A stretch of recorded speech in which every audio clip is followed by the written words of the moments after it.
Assalamualaikum warahmatullahi wabarakatuh. Saya Raffi Aditya Prangin dari kelas TAN 7B.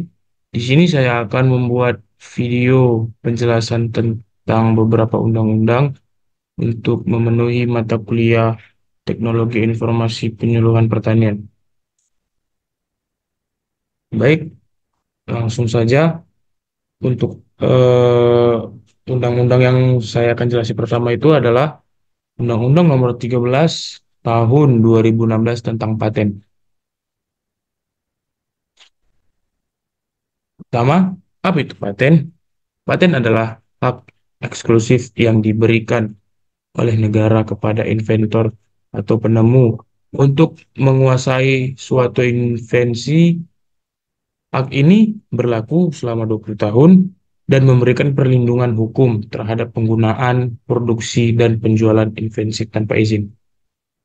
Menurut WIPO, World Intellectual Property Organization, paten adalah hak eksklusif yang diberikan kepada penemu untuk mengontrol penggunaan invensi mereka selama periode tertentu.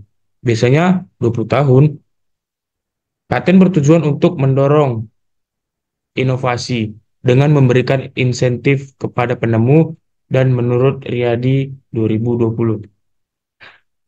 Paten adalah hak yang diberikan untuk melindungi invensi baru yang memberikan solusi terhadap masalah teknis dan bisa membantu dalam pengembangan ekonomi dengan memperkuat daya saing produk. Kemudian, beberapa contoh invensi yang dapat dipatenkan, yang pertama adalah perangkat teknologi, misalnya smartphone baru dengan fitur yang unik yang belum ada sebelumnya, kemudian proses produksi, metode baru dalam pengolahan makanan yang meningkatkan efisien dan kualitas produk.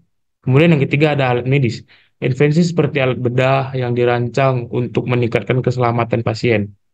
Kemudian yang keempat, bahan baru. Komposisi kimia baru baku, untuk bahan baku yang lebih efisien dan yang lebih ramah lingkungan. Kemudian ada desain produk. Desain unik untuk kemasan produk yang menarik dan fungsional. Kemudian ada software dan algoritma. Program komputer dengan algoritma inovatif yang meningkatkan performa atau fungsi tertentu. Kemudian ada varietas tanaman baru, varietas tanaman hasil pemuliaan yang memiliki ketahanan terhadap hama dan penyakit. Kemudian ada sistem energi terbarukan. Teknologi baru untuk mengkonversi energi matahari menjadi listrik dengan efisiensi lebih tinggi. Invensi-invensi tersebut harus memiliki beberapa syarat kebaruan, langkah inventif, dan dapat diterapkan secara industri untuk meningkatkan pendapatan perlindungan paten. Undang-Undang Nomor 13 Tahun 2016 tentang paten memiliki beberapa tujuan, yaitu antara lain satu untuk melindungi inovasi, memberikan perlindungan hukum terhadap penemuan baru agar penerima dapat mengontrol penggunaan invensi mereka, mendorong inovasi dan kreativitas, meningkatkan motivasi bagi individu dan perusahaan untuk melakukan penelitian dan pembangunan melalui jaminan hak eksklusif. Kemudian yang ketiga, meningkatkan daya saing, mendorong pengembangan teknologi dan produk baru yang dapat meningkatkan daya saing nasional di pasar global. Kemudian yang keempat ada menyediakan kepastian hukum, menjamin kepastian hukum bagi penemu dan pelaku usaha dalam menggunakan, memproduksi, dan mendistribusikan invensi. Kemudian yang kelima ada mendorong transfer teknologi, memfasilitasi transfer teknologi antara penemu dan industri, sehingga invensi dapat dimanfaatkan secara luas. Kemudian yang keenam ada meningkatkan kesadaran akan kekayaan intelektual, meningkatkan pemahaman masyarakat tentang pentingnya perlindungan kekayaan intelektual termasuk paten. Dan kemudian yang terakhir, mengatur proses paten secara efisien, menyusun prosedur yang jelas dan efisien untuk pengajuan, pemeriksaan, dan pemberian paten. Dengan tujuan ini, Undang-Undang Nomor 13 Tahun 2016 diharapkan dengan adanya hak paten, penemu memiliki intensif untuk berinvestasi dalam penelitian dan pengembangan dan dapat menciptakan lingkungan yang kondusif bagi inovasi dan pengembangan teknologi di Indonesia.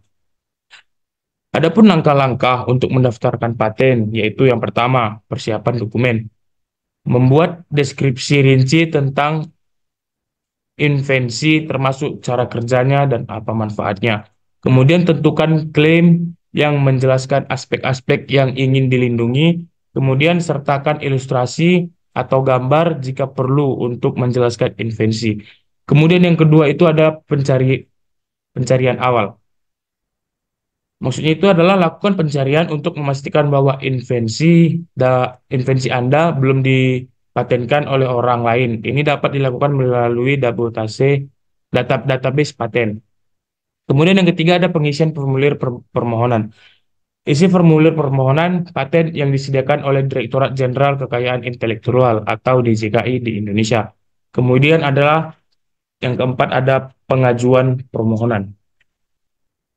Ajukan permohonan paten beserta semua dokumen yang diperlukan ke DJKI, baik secara online maupun sistem e-filing atau secara langsung. Kemudian yang kelima ada pembayaran biaya. Bayar biaya pendaftaran yang ditetapkan, biaya ini dapat bervariasi tergantung pada jenis paten yang diajukan. Kemudian yang keenam ada pemeriksaan formal. Setelah pengajuan, DJKI akan melakukan pemeriksaan formil untuk memastikan bahwa semua dokumen lengkap dari awal dan sesuai. Kemudian yang ketujuh ada pemeriksaan substansif. Jika memenuhi syarat formil, permohonan akan dilanjutkan ke pemeriksaan substansif untuk menilai kebaruan, langkah intensif, dan penerapan industri dan inovasi. Kemudian yang ke-8 ada pemberian paten. Jika permohonan disetujui, paten akan diberikan dan permohonan akan menerima sertifikat paten. Kemudian yang ke-9 ada pemeliharaan paten.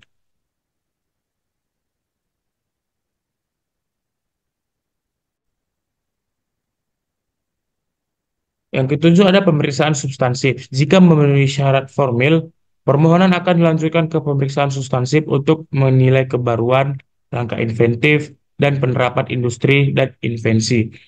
Kemudian yang ke-8 ada pemberian paten. Jika permohonan disetujui, paten akan diberikan dan permohonan akan menerima sertifikat paten. Kemudian yang terakhir adalah pemeliharaan paten. Paten harus dipelihara dengan membayar biaya tahunan selama masa berlaku paten yang biasanya itu 20 tahun. Dengan mengikuti adanya langkah-langkah ini, Anda dapat mendaftarkan paten untuk melindungi invensi Anda secara hukum. Untuk mendapatkan paten, invensi harus memenuhi beberapa syarat.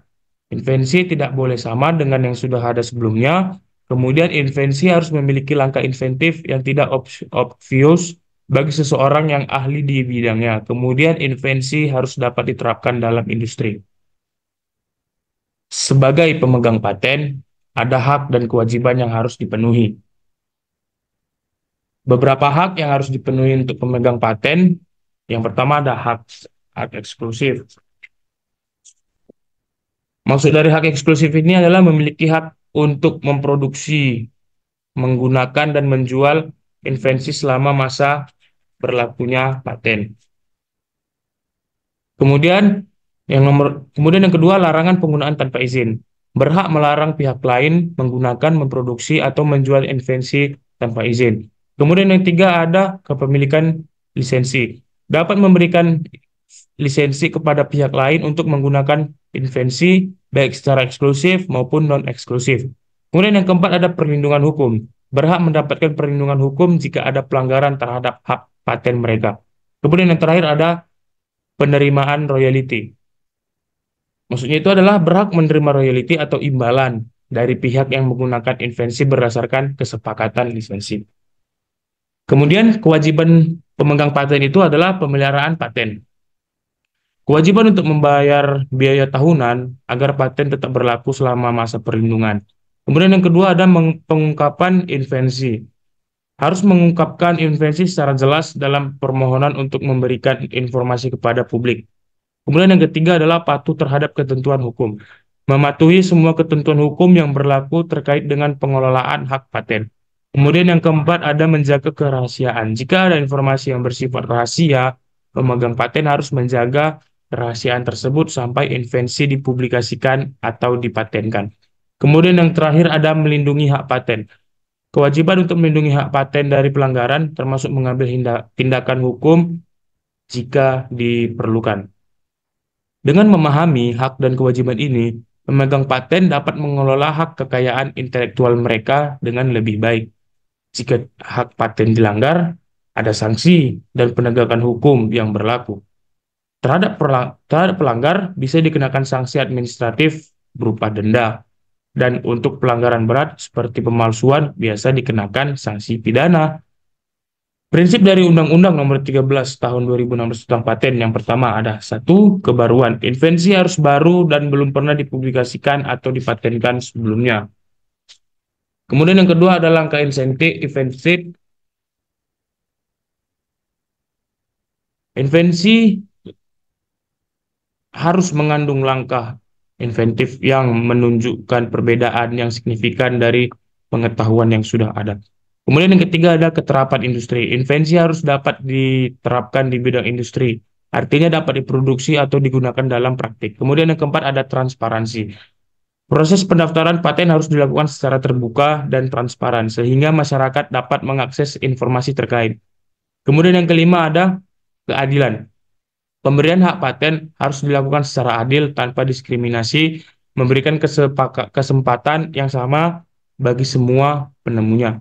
Kemudian yang keenam ada perlindungan hukum, memberikan perlindungan hukum yang jelas bagi penemu untuk mencegah penyalahgunaan dan pelanggaran hak paten. Kemudian yang ketujuh ada pemanfaatan invensi, mendorong pemanfaatan invensi untuk kepentingan masyarakat dan perkembangan ekonomi. Kemudian yang ke-8 ada pendidikan dan penyuluhan, mengedepankan pentingnya pendidikan dan penyuluhan tentang hak paten untuk meningkatkan kesadaran masyarakat. Dengan prinsip-prinsip ini, Undang-Undang Nomor 13 Tahun 2016 bertujuan untuk menciptakan lingkungan yang kondusif bagi inovasi dan perlindungan hak kekayaan intelektual di Indonesia. Secara keseluruhan, Undang-Undang Nomor 13 Tahun 2016 tentang paten adalah langkah penting dalam melindungi hak kekayaan intelektual di Indonesia. Dengan memahami dan mematuhi ketentuan ini, kita dapat mendorong inovasi yang lebih baik untuk masa depan. Berikut penjelasan yang bisa saya berikan, penjelasan undang-undang yang pertama ya, yang bisa saya jelaskan yaitu adalah Undang-Undang Nomor 13 Tahun 2016 tentang paten. Kemudian di sini saya akan menjelaskan tentang Undang-Undang Nomor 16 Tahun 2006 tentang Sistem Penyuluhan, Pertanian, Perikanan, dan Kehutanan. Undang-undang ini berperan dalam meningkatkan kesejahteraan petani, nelayan, dan masyarakat yang bergantung pada sumber daya alam. Seiring dengan pertumbuhan populasi dan perubahan iklim, sektor pertanian, perikanan, dan kehutanan dihadapkan pada berbagai tantangan. Masalah seperti penurunan produktivitas, kerusakan lingkungan, dan kurangnya pengetahuan menjadi hambatan serius. Oleh karena itu, dibutuhkan sistem penyuluhan yang efektif untuk membantu masyarakat menghadapi masalah ini. Undang-Undang Nomor 16 Tahun 2006 tentang bertujuan.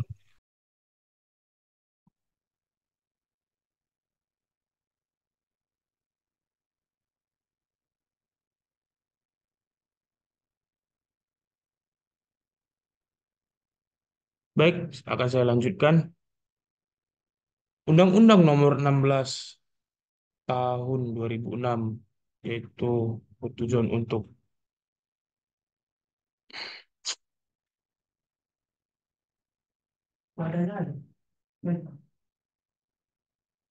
Undang-Undang Nomor 16 Tahun 2006 tentang paten memiliki beberapa tujuan utama antara lain yang pertama adalah melindungi inovasi, memberikan perlindungan hukum atas hasil inovasi dan invensi penemu agar tidak disalahgunakan oleh pihak lain. Kemudian yang kedua ada mendorong penelitian dan pengembangan, meningkatkan insentif bagi individu dan perusahaan untuk melakukan penelitian dan pengembangan melalui jaminan hak eksklusif.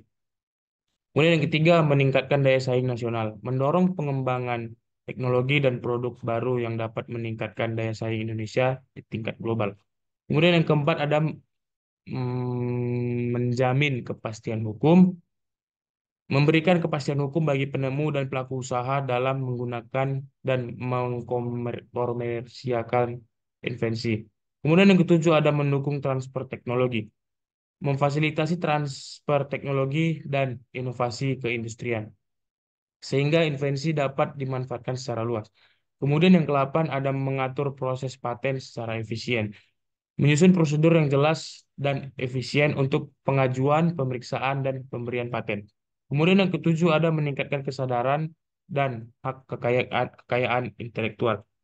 Meningkatkan pemahaman masyarakat tentang pentingnya perlindungan hak kekayaan intelektual, termasuk paten.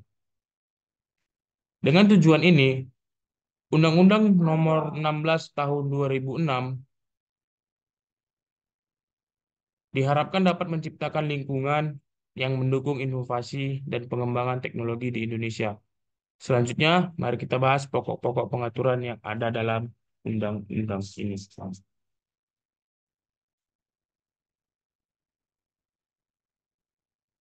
Penyuluhan adalah suatu proses pemberian informasi, pendidikan, dan pelatihan pada masyarakat untuk meningkatkan pengetahuan dan keterampilan mereka.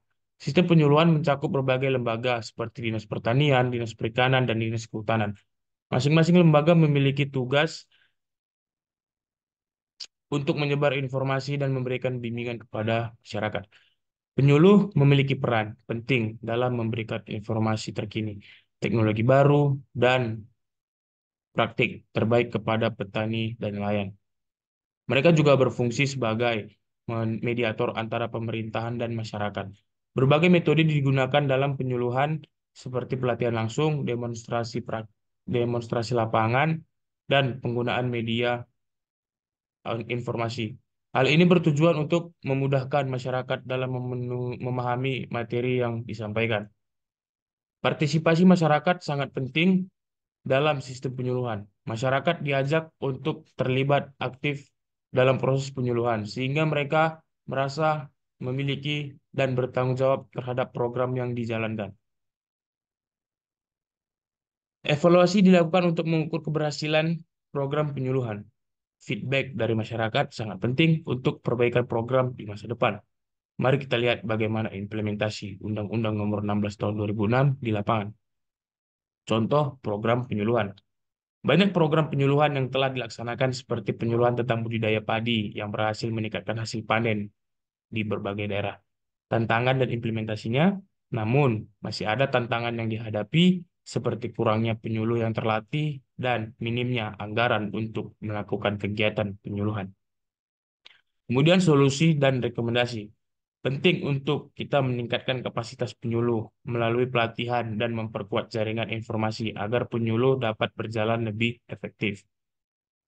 Kemudian berikut adalah penjelasan yang lebih mendalam mengenai prinsip-prinsip penyuluhan pertanian berdasarkan Undang-Undang Nomor 16 Tahun 2006 tentang sistem penyuluhan pertanian, perikanan, dan kehutanan. Yang pertama ada satu, demokratis.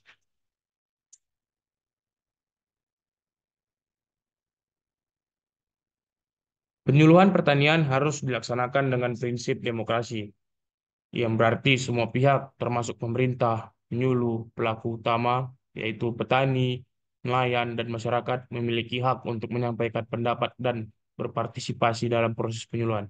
Hal ini menciptakan ruang dialog yang sehat dan saling menghormati, sehingga keputusan yang diambil dapat mencerminkan kebutuhan dan aspirasi semua pihak. Kemudian yang kedua ada manfaat. Penyuluhan harus memberikan manfaat nyata bagi pelaku utama dan pelaku usaha.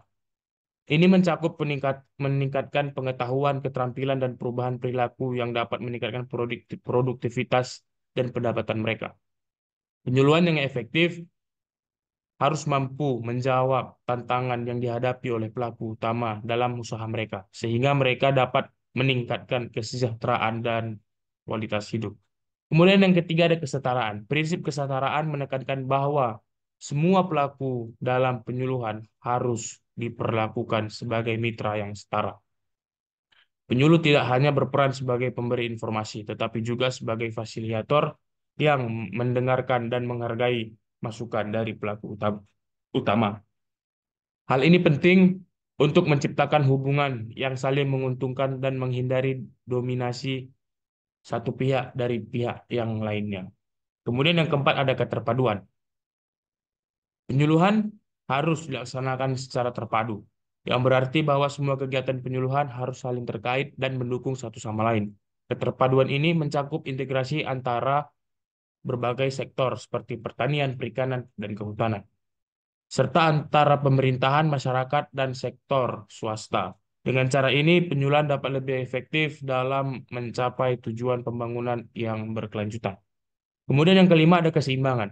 Penyuluhan harus memperlihatkan keseimbangan antara berbagai aspek seperti kebijakan, inovasi teknologi, dan kearifan lokal. Ini masih termasuk pengaruh utamaan gender, di mana penyuluhan harus memastikan bahwa baik pria maupun wanita memiliki akses yang sama terhadap informasi dan sumber daya. Keseimbangan juga berarti memperhatikan kelestarian lingkungan dalam setiap kegiatan penyuluhan. Kemudian yang keenam ada keterbukaan. Prinsip keterbukaan mengharuskan penyuluhan dilakukan dengan transparansi. Semua informasi yang relevan harus dapat diakses oleh pelaku utama dan pelaku usaha. Keterbukaan ini menciptakan kepercayaan antara penyuluh dan masyarakat, serta memungkinkan pelaku utama untuk membuat keputusan yang lebih baik berdasarkan informasi yang akurat. Kemudian yang ketujuh ada kerjasama. Penyuluhan harus dilaksanakan dalam semangat kerjasama antara berbagai pihak.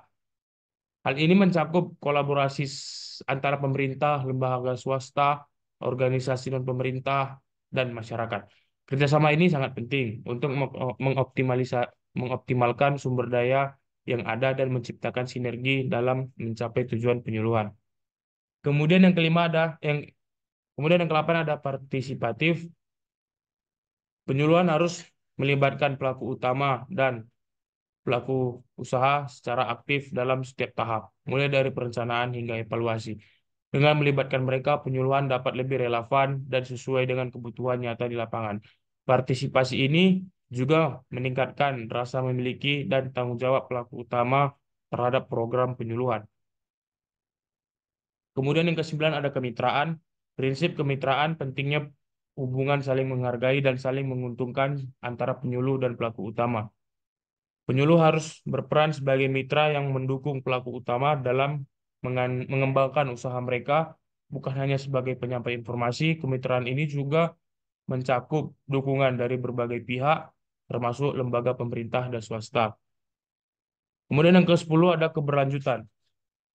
Penyuluhan harus dilakukan secara berkelanjutan, yang berarti bahwa program penyuluhan tidak hanya bersifat sementara, tetapi harus terus-menerus dan ada dan berkembang. Kemudian, keberlanjutan ini penting untuk memastikan bahwa pelaku utama dapat terus mengakses informasi dan dukungan yang mereka perlukan untuk meningkatkan usaha mereka.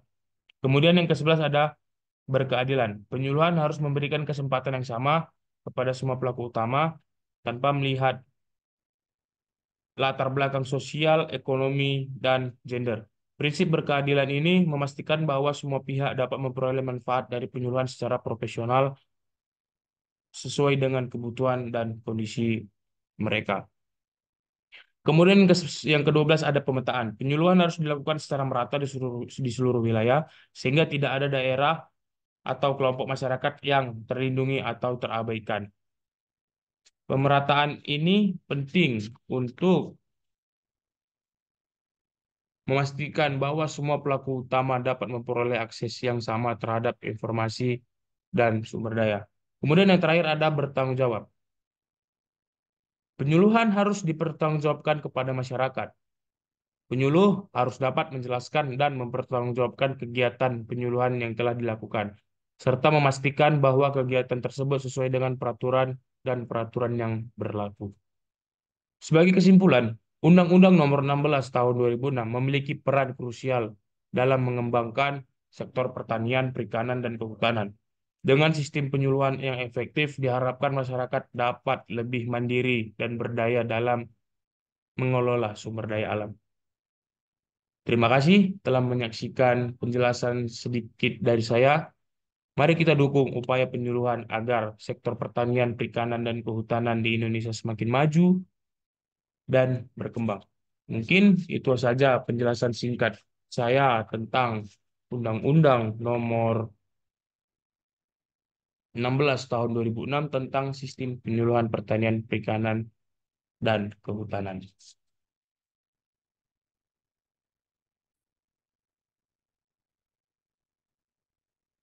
Kemudian di sini saya akan melanjutkan menjelaskan tentang Peraturan Menteri Pertanian Nomor 67 Tahun 2016 tentang pembinaan kelembagaan petani.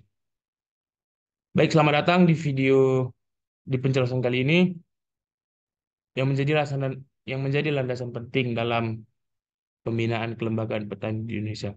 Pertanian adalah sektor nilai atau sektor vital bagi perekonomian Indonesia. Namun, tantangan seperti perubahan iklim, kurang kurangnya pendapatan.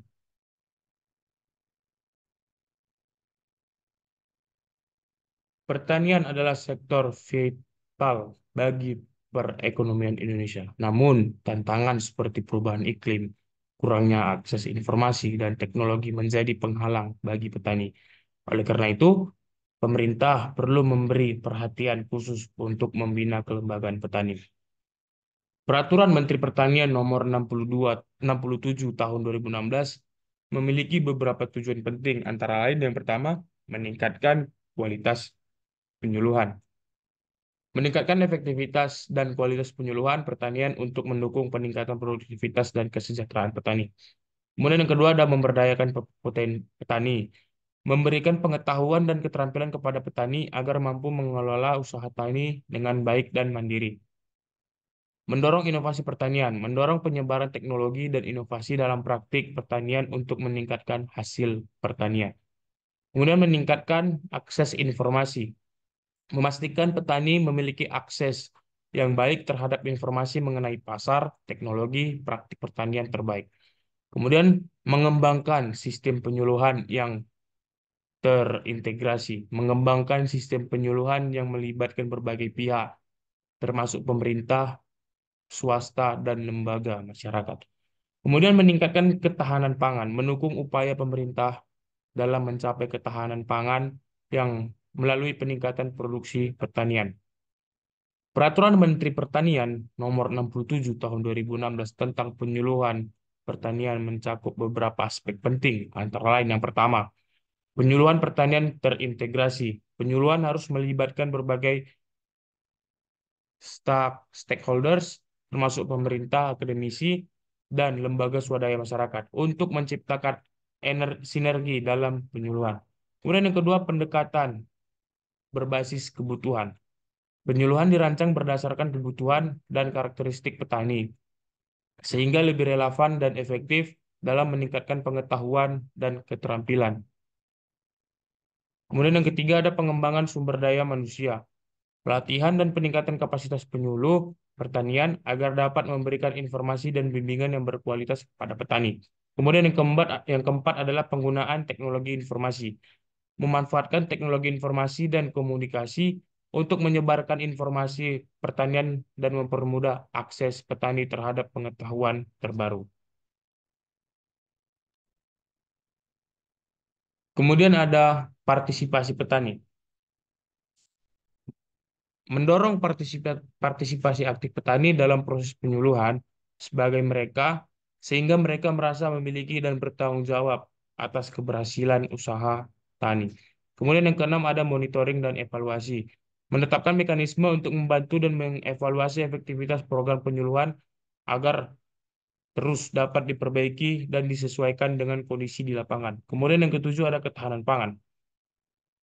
Menyelaraskan program penyuluhan dengan tujuan ketahanan pangan nasional untuk meningkatkan produksi dan kualitas hasil pertanian.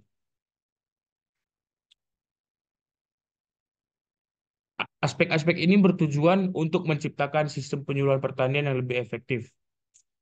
efisien, dan responsif terhadap kebutuhan petani serta tantangan yang dihadapi di sektor pertanian. Pembentukan ke kelompok petani adalah langkah awal yang krusial. Dalam kelompok, petani dapat memberi informasi, pengalaman, dan saling mendukung. Dengan adanya kelompok, mereka akan lebih mudah mengakses pelatihan dan sumber daya. Prinsip pembentukan dan penguatan kelompok tani mencakup beberapa aspek penting, yaitu yang pertama, ada partisipatif, melibatkan seluruh anggota kelompok dalam proses pengambilan keputusan dan perencanaan kegiatan, sehingga setiap suara didengar dan dihargai. Kemudian yang kedua ada kemandirian, mendorong kelompok tani untuk mandiri dalam mengelola kegiatan dan sumber daya, sehingga mereka tidak bergantung sepenuhnya pada bantuan eksternal. Kemudian yang ketiga ada keterbukaan, menciptakan lingkungan yang transparan di mana informasi dan keputusan disampaikan secara jelas kepada semua anggota kelompok. Kemudian keempat ada kolaboratif, mengedepankan kerjasama antar kelompok, antar anggota kelompok, serta dengan pihak lain seperti pemerintah, lembaga swadaya masyarakat, dan akademisi untuk meningkatkan efektivitas program. Kemudian yang kelima, mendorong anggota kelompok untuk berinovasi dalam praktik pertanian, termasuk penggunaan teknologi baru dan metode pertanian yang berkelanjutan. Kemudian yang keenam ada berbasis potensi lokal, mengembangkan kelompok tani dan memanfaatkan potensi dan sumber daya lokal yang ada sehingga lebih relevan dan efektif. Kemudian yang ketujuh ada pemberdayaan, meningkatkan kapasitas anggota kelompok melalui pelatihan dan pendidikan agar mereka lebih mampu mengelola usaha tani dan meningkatkan kesejahteraan. Kemudian yang ke-8 ada sustainabilitas, memastikan bahwa kegiatan kelompok tani dapat berlangsung dalam jangka panjang dan memberikan manfaat yang berkelanjutan bagi anggotanya. Kemudian, dengan menerapkan prinsip-prinsip ini, kelompok tani diharapkan dapat menjadi lebih kuat, mandiri, dan mampu menghadapi tantangan yang ada dalam sektor pertanian. Koperasi pertanian menjadi sarana penting untuk meningkatkan daya tawar petani. Koperasi memungkinkan petani untuk mengakses modal, pemasaran, dan teknologi. Koperasi kelompok tani merupakan organisasi kelompok yang dibentuk oleh para petani untuk meningkatkan kesejahteraan anggota melalui kerjasama dalam bidang usaha pertanian. Berikut adalah beberapa aspek penting untuk mengenai koperasi kelompok tani. Yang pertama itu ada tujuan koperasi. Meningkatkan kesejahteraan anggota, membantu anggota mendapatkan akses yang lebih baik terhadap sumber daya, pasar, dan layanan. Meningkatkan produksi, mengoptimalkan produksi pertanian melalui kerjasama dan berbagai sumber daya. Kemudian yang kedua ada fungsi koperasi, pemasaran. Membantu anggota dalam memasarkan produk pertanian dengan harga yang lebih baik. Pengadaan, menyediakan input pertanian seperti pupuk dan benih dengan harga yang lebih terjangkau. Kemudian pelatihan, menyediakan pelatihan dan penyuluhan untuk meningkatkan pengetahuan dan keterampilan anggota. Kemudian yang ketiga ada prinsip koperasi. Keanggotaan sukarela. Anggota dapat bergabung dan keluar dari koperasi secara sukarela. Pengelolaan demokrasis, setiap anggota memiliki hak suara yang sama dalam pengambilan keputusan. Kemudian pengambilan sisa hasil usaha. Keuntungan dibagikan kepada anggota berdasarkan partisipasi mereka. Kemudian yang keempat, manfaat koperasi bagi anggota untuk meningkatkan pendapatan, akses ke pasar yang lebih luas, dan harga yang lebih baik, meningkatkan pendapatan petani. Kemudian ke pengurangan biaya, pengadaan bersama mengurangi biaya input pertanian. Akses pada informasi dan teknologi. Anggota mendapatkan informasi terbaru dan akses pada teknologi pertanian modern. Kemudian yang kelima ada tantangan koperasi. Keterbatasan sumber daya. Koperasi mungkin menghadapi kendala dalam pengadaan modal dan sumber daya. Kemudian manajemen, keterampilan manajerial yang kurang dapat mempengaruhi efektivitas koperasi. Kemudian partisipasi anggota, memastikan partisipasi aktif semua anggota dalam pengelolaan koperasi. Kemudian yang terakhir ada contoh kegiatan koperasi. Pengumpulan dan distribusi, organisir pengumpulan hasil panen dan mendistribusikan ke pasar. Penyuluhan dan pelatihan, mengadakan program penyuluhan tentang praktik pertanian yang baik. Kemudian diversifikasi usaha, mendorong anggota untuk diversifikasi usaha pertanian seperti pengelolaan sumber hasil pertanian. Koperasi kelompok tani berperan penting dalam meningkatkan daya tawar petani, memperkuat jaringan sosial, dan menciptakan ketahanan ekonomi di kelembagaan petani. Peraturan ini juga menekankan pentingnya akses terhadap sumber daya, termasuk teknologi pertanian dan informasi pasar. Dengan akses ini, petani dapat meningkatkan hasil produksi dan kualitas produk. Teknologi sangat penting untuk meningkatkan efisiensi. Dengan informasi yang tepat, petani bisa mengambil keputusan yang lebih baik. Implementasi peraturan menteri ini memang tidak tanpa tantangan. Beberapa di antaranya adalah kurangnya pemahaman tentang kelembagaan petani dan keterbatasan sumber daya. Mengatasi pemahaman petani ini memang tidak tanpa tantangan. Beberapa di antaranya adalah kurangnya pemahaman tentang kelembagaan dan keterbatasan.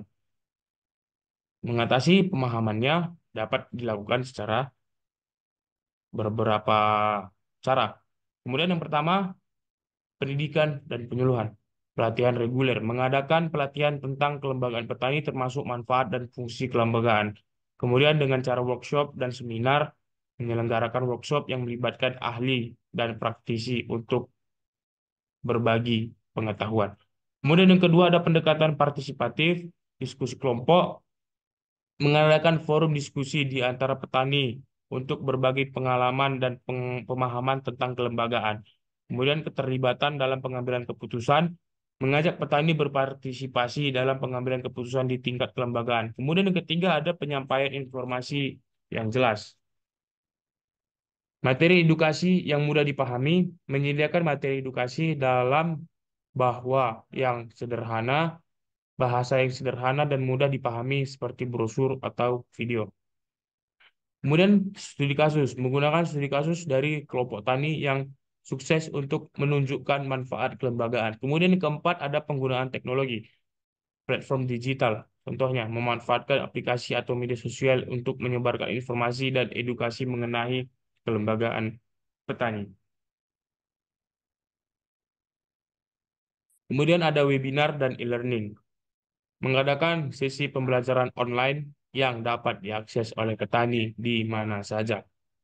Yang kelima ada membangun jaringan, kolaborasi dengan lembaga, bekerja sama dengan lembaga pemerintahan, NGO, atau universitas untuk memberikan pelatihan dan dukungan. Pembentukan kelompok diskusi, memfasilitasi pembentukan kelompok diskusi antar petani untuk saling belajar. Kemudian yang keenam, memberikan contoh yang nyata.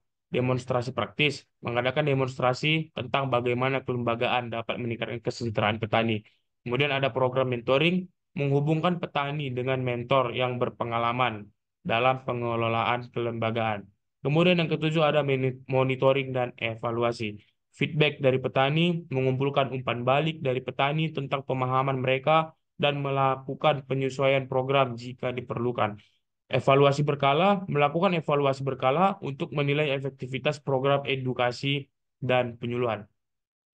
Dalam pendekatan yang tepat, pemahaman petani mengenai kelembagaan petani dapat ditingkatkan, yang pada gilirannya akan memperkuat keterlibatan mereka dalam kelembagaan dan meningkatkan kesejahteraan mereka. Prinsip-prinsip mengenai Peraturan Menteri Pertanian Nomor 67 Tahun 2016 tentang penyuluhan pertanian. Yang pertama adalah partisipatif. Penyuluhan harus melibatkan petani dan masyarakat secara aktif dalam setiap tahap, mulai dari perencanaan hingga evaluasi. Mengadakan forum diskusi, musyawarah, atau kelompok fokus untuk menggali aspirasi dan kebutuhan petani. Kemudian yang kedua ada berbasis kebutuhan.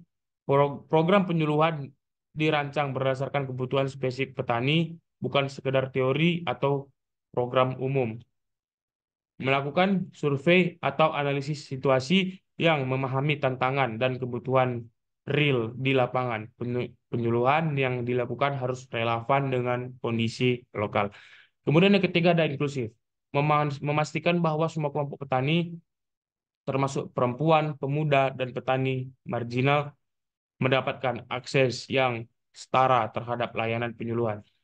Menyusun program yang sensitif, gender, dan mempertimbangkan keterlibatan kelompok yang kurang terwakili. Kemudian yang keempat ada kolaboratif, mendorong kerjasama antara berbagai pihak seperti pemerintahan, LSM, akademisi, dan sektor swasta untuk meningkatkan efektivitas program. Mengadakan kemitraan sinergis dalam penyuluhan untuk memanfaatkan sumber daya dan pengetahuan yang ada. Kemudian yang kelima ada berorientasi pada hasil. Fokus pada pencapaian hasil nyata yang dapat diukur dalam peningkatan produktivitas dan kesejahteraan petani. Menetapkan indikator kinerja yang jelas dan melakukan evaluasi berkala untuk menilai dampak dari program penyuluhan. Kemudian yang keenam ada sistematis dan terencana. Penyuluhan harus dilaksanakan secara sistematis dengan tahapan yang jelas, mulai dari perencanaan, pelaksanaan, hingga evaluasi. Mengembangkan rencana kerja yang terstruktur dan melakukan pemantauan untuk memastikan kegiatan berjalan sesuai rencana. Kemudian yang ketujuh ada berbasis teknologi. Memanfaatkan teknologi informasi dan komunikasi untuk meningkatkan akses dan kualitas informasi yang diterima oleh petani. Mengembangkan aplikasi mobile, portal web, atau media sosial sebagai sarana penyebaran informasi dan edukasi. Kemudian yang ke-8 ada sustainable atau berkelanjutan. Menjamin bahwa program penyuluhan dapat berjalan berkelanjutan dan memberikan manfaat jangka panjang bagi para petani. Merancang program yang tidak hanya fokus pada hasil jangka pendek, tapi juga mempertimbangkan pengembangan kapasitas petani untuk masa depan. Kemudian yang ke-9 dan yang terakhir adalah pendidikan berkelanjutan. Mengedepankan pentingnya pendidikan berkelanjutan bagi petani agar mereka selalu mendapatkan informasi terkini, menyediakan pelatihan lanjutan dan update mengenai teknologi pertanian, praktik terbaik, dan informasi pasar secara berkala. Dengan penerapan prinsip-prinsip ini secara konsisten, diharapkan program penyuluhan pertanian dapat lebih efektif dan berhasil dalam meningkatkan kesejahteraan petani serta berkontribusi pada ketahanan pangan Indonesia. Peraturan Menteri Pertanian Nomor 16 Tahun 2016, Nomor 67 Tahun 2016 adalah langkah strategis untuk memperkuat kelembagaan petani. Dengan pembinaan yang baik, diharapkan petani dapat lebih mandiri dan berdaya saing. Terima kasih telah menyaksikan sedikit penjelasan dari saya. Mari kita dukung semua usaha untuk meningkatkan kesejahteraan petani di Indonesia. Mungkin itu saja penjelasan dari saya tentang Undang-Undang Nomor 67 Tahun 2016 tentang pembinaan kelembagaan kelompok tani. Baik, di sini saya akan melanjutkan video saya. Di sini yang akan saya jelaskan adalah Peraturan Menteri Perdagangan Nomor 7 Tahun 2024.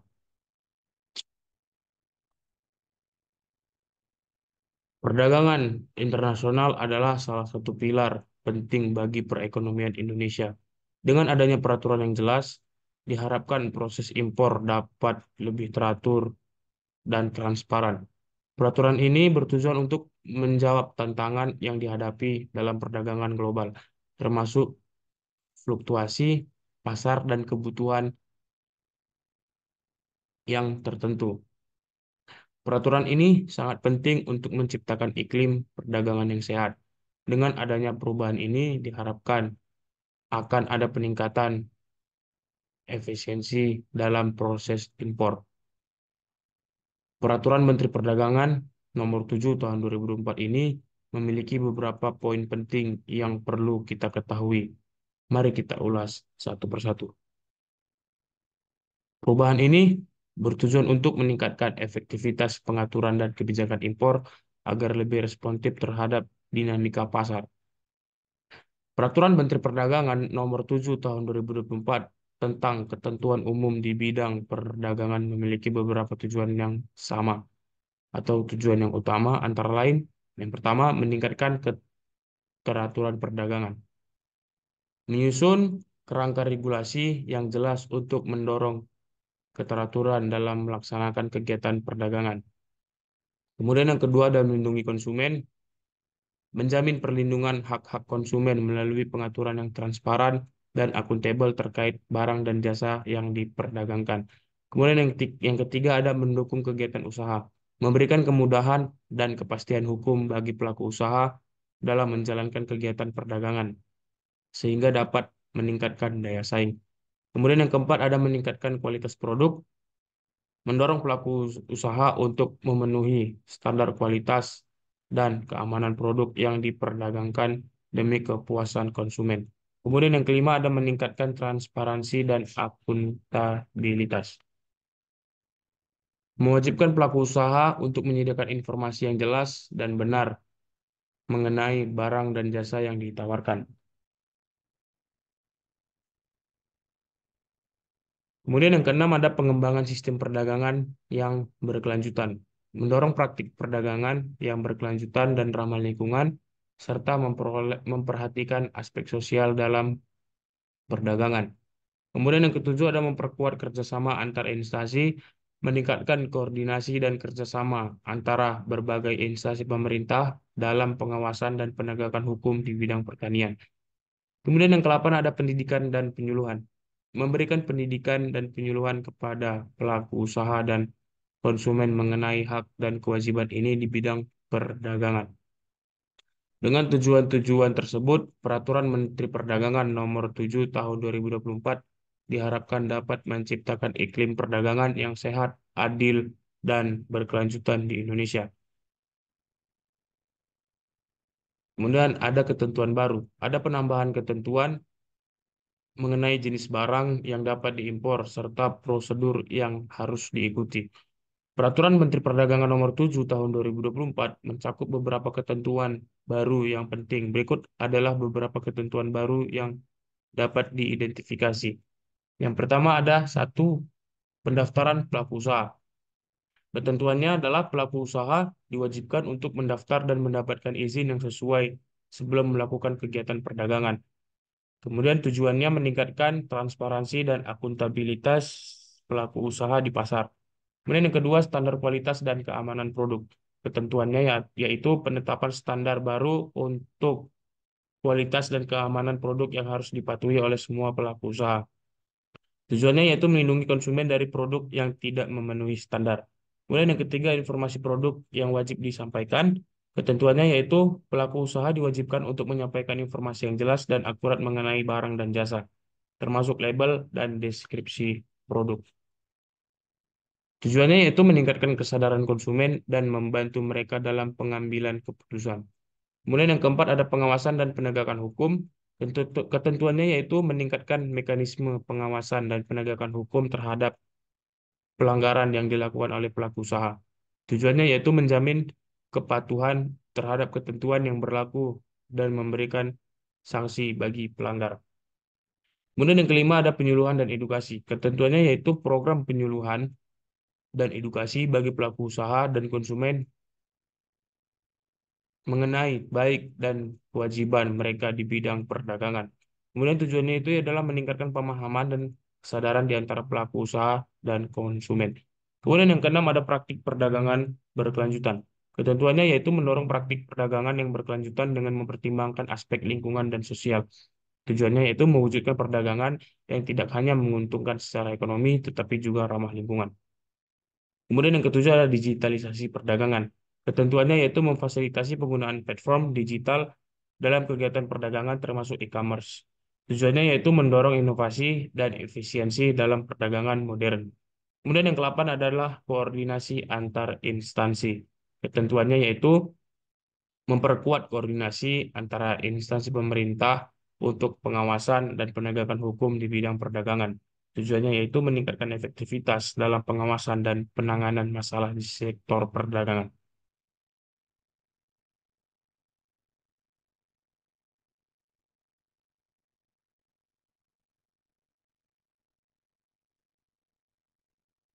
Ketentuan-ketentuan ini bertujuan untuk menciptakan lingkungan perdagangan yang lebih teratur, transparan, dan berkelanjutan, serta untuk melindungi kepentingan konsumen dan pelaku usaha. Contoh lainnya, barang-barang tertentu kini diwajibkan untuk memenuhi standar kualitas yang lebih ketat. Kemudian, prosedur impor. Prosedur baru ini mencakup pengajuan izin impor yang lebih transparan dengan waktu pemrosesan yang lebih cepat. Pengusaha kini dapat mengakses sistem online untuk memantau status izin mereka. Kemudian yang keempat ada sanksi. Peraturan ini juga menetapkan sanksi tegas bagi pelanggaran untuk memastikan kepatuhan dari semua pihak yang terkait. Peraturan Menteri Perdagangan Nomor 7 Tahun 2024 mengandung beberapa prinsip penting yang terjadi dasar pelaksanaannya. Berikut adalah prinsip-prinsip tersebut. Yang pertama ada transparansi. Semua informasi terkait produk dan kegiatan perdagangan harus disampaikan secara jelas dan terbuka. Kemudian meningkatkan kepercayaan konsumen dan memastikan bahwa mereka memiliki akses ke informasi yang akurat. Kemudian yang kedua ada akuntabilitas. Pelaku usaha bertanggung jawab atas tindakan dan produk yang mereka tawarkan di pasar. Menjamin bahwa pelaku usaha mempertanggungjawabkan kualitas produk dan praktik perdagangan mereka. Yang ketiga ada keadilan.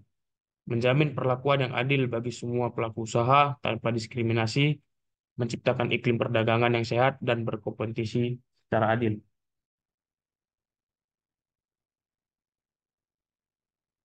Kemudian yang keempat, keberlanjutan. Mendorong praktik perdagangan yang ramah lingkungan dan sosial, mewujudkan perdagangan yang tidak hanya menguntungkan secara ekonomi, tetapi juga berkontribusi pada keberlanjutan lingkungan. Kemudian yang kelima ada partisipatif. Melibatkan semua pemangku kepentingan, termasuk pelaku usaha dan konsumen. Dalam proses pengambilan keputusan, meningkatkan rasa memiliki dan keterlibatan dalam kebijakan perdagangan. Kemudian yang keenam ada inovasi. Mendorong penggunaan teknologi dan inovasi praktik perdagangan, termasuk dalam e-commerce. Meningkatkan efisiensi dan daya saing pelaku usaha. Kemudian yang ketujuh ada pendidikan dan penyuluhan. Menyediakan pendidikan dan penyuluhan untuk meningkatkan pemahaman pelaku usaha dan konsumen tentang baik dan kewajiban mereka. Kemudian meningkatkan kesadaran dan pengetahuan di bidang perdagangan. Kemudian yang terakhir ada koordinasi. Memperkuat koordinasi antara instansi, pemerintah, dan lembaga terkait untuk pengawasan dan penegakan hukum. Meningkatkan efektivitas dalam implementasi kebijakan perdagangan. Dengan prinsip-prinsip ini, diharapkan Peraturan Menteri Perdagangan Nomor 7 Tahun 2024 dapat menciptakan sistem perdagangan yang lebih baik, adil, dan berkelanjutan di Indonesia.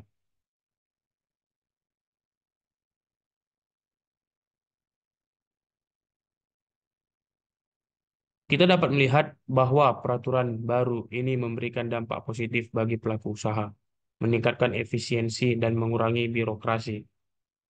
Dan setiap kebijakan memiliki tantangan dalam implementasinya, ada kemungkinan munculnya resentensi dari berbagai pihak yang merasa berpengaruh.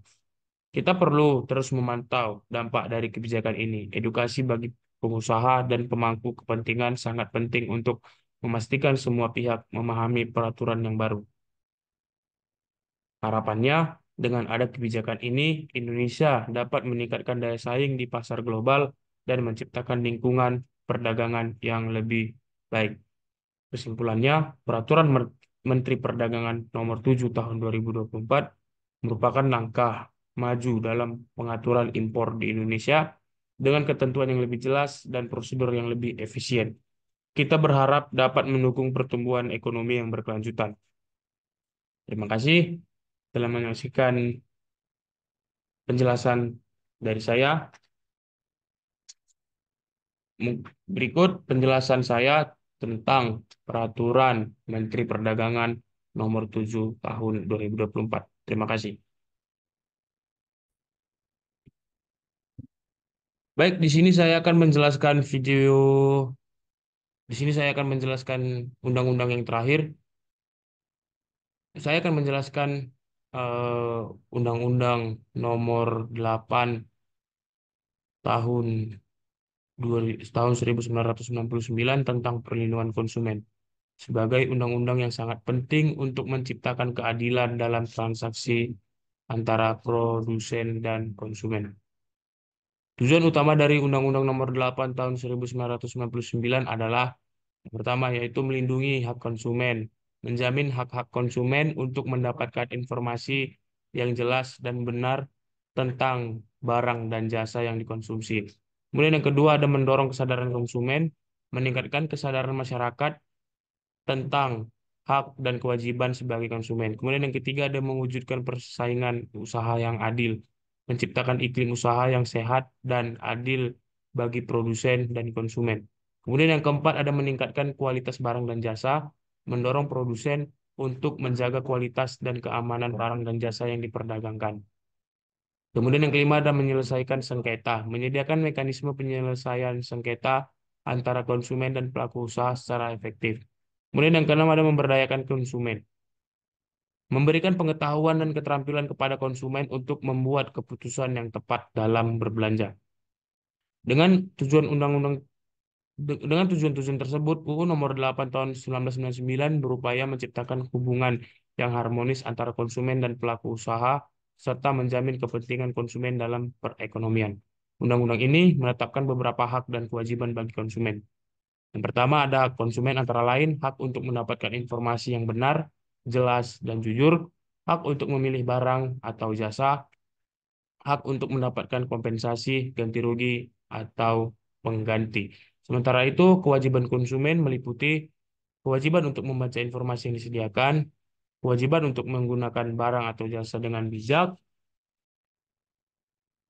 kemudian contoh praktik bisnis yang merugikan konsumen. UU Nomor 8 Tahun 1999 juga melindungi konsumen dari praktik-praktik yang tidak adil seperti penipuan dalam iklan, produk yang tidak sesuai dengan standar keamanan, ketidakjelasan dalam syarat dan ketentuan. Untuk lembaga perlindungan konsumen, untuk menegakkan undang-undang ini dibentuk lembaga perlindungan konsumen seperti Badan Perlindungan Konsumen Nasional atau BPKN. Lembaga ini berperan dalam memberikan edukasi kepada konsumen dan menyelesaikan sengketa. Undang-Undang Nomor 8 Tahun 1999 tentang Perlindungan Konsumen di Indonesia mengatur berbagai aspek yang berkaitan dengan hak dan kewajiban konsumen serta pelaku usaha. Berikut adalah penjelasan mengenai prinsip-prinsip perlindungan konsumen yang diatur dalam undang-undang tersebut.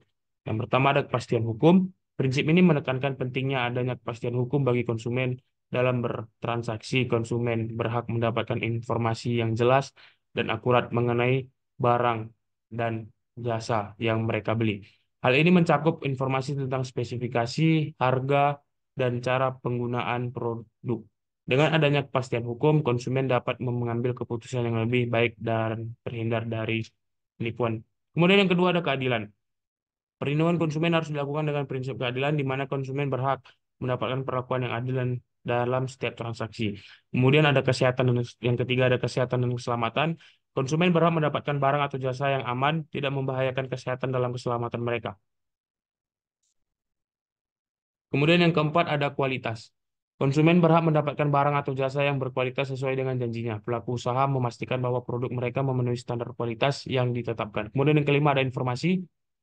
Konsumen berhak mendapatkan informasi yang benar, jelas, dan jujur mengenai barang atau jasa yang mereka beli. Kemudian yang keenam ada kebebasan memilih. Konsumen memiliki hak untuk memilih barang atau jasa yang sesuai dengan kebutuhan dan keinginan mereka. Kemudian yang ketujuh ada perlindungan terhadap praktik usaha yang curang. Ini melarang praktik usaha yang curang seperti iklan yang menipu, penipuan, dan praktik bisnis yang tidak etis. Kemudian yang kedelapan ada penyelesaian sengketa. Konsumen berhak mendapatkan penyelesaian yang adil dan cepat jika terjadi gangguan antara konsumen dan pelaku usaha. Kemudian yang kesembilan ada pendidikan konsumen. Pendidikan konsumen merupakan bagian penting dari perlindungan konsumen. Konsumen berhak mendapatkan informasi dan pendidikan mengenai hak dan kewajiban mereka.